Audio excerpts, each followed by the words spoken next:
আসসালামু আলাইকুম।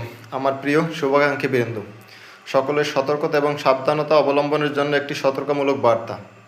বিষয়টা হলো, বর্তমানে কিছু প্রতারণার কিছু কৌশল অবলম্বন করতেছে বা তারা অন্য একটি ধাপ নিয়েছে। সেইটা হলো, বর্তমানে যেমন বিকাশ অ্যাকাউন্ট থেকে টাকা নিত, আপনি যে কোনো ওটিপি বা পিন নাম্বার শেয়ার করলে পরে আপনার টাকা নিতে পারতো, কিন্তু বর্তমানে এমন প্রতারণার কৌশল অবলম্বন করবে যে টাকা আপনি নিজেই পাঠিয়ে দেবেন। তাহলে কেমন? গতকালকে আমি নিজে একটি প্রতারণার শিকার হয়েছি। বিষয়টা হলো, আমার এক বন্ধুর ফেসবুক অ্যাকাউন্ট হ্যাক হয়েছে এবং সেইখান থেকে একটা মেসেজ এসে আমাকে বলে যে আমার কিছু টাকা লাগবে বন্ধু, কিছু টাকা দে, কালকে সকালে আমি দিয়ে দিচ্ছি। তো আমি তো কিছু না ভেবে আমি তাকে টাকা দিয়ে দিছি। পরবর্তীতে আমি জানতে পারি যে তার ফেসবুক অ্যাকাউন্টটি হ্যাক হয়েছে।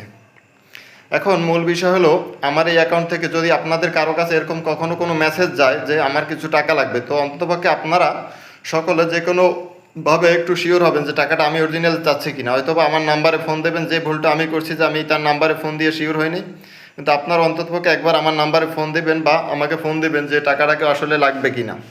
হয়তো বা হইতে পারে এমন যে আমার অ্যাকাউন্টে হ্যাক করে অন্য কেউ টাকা নেবে।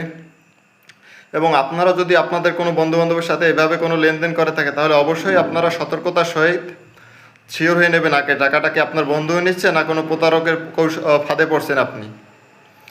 তো সকলের অবগতির জন্য জানানো যাচ্ছে যে এভাবে যদি কেউ কোনো প্রতারণার ফাঁদে পড়েন আমার অ্যাকাউন্ট থেকে, তাহলে কিন্তু আমাকে দায়ী করতে পারবেন না। এই জন্য আপনাদের সবাইকে একটা সতর্কতা দেওয়া হলো। আসসালামু আলাইকুম, ভালো থাকবেন সবাই।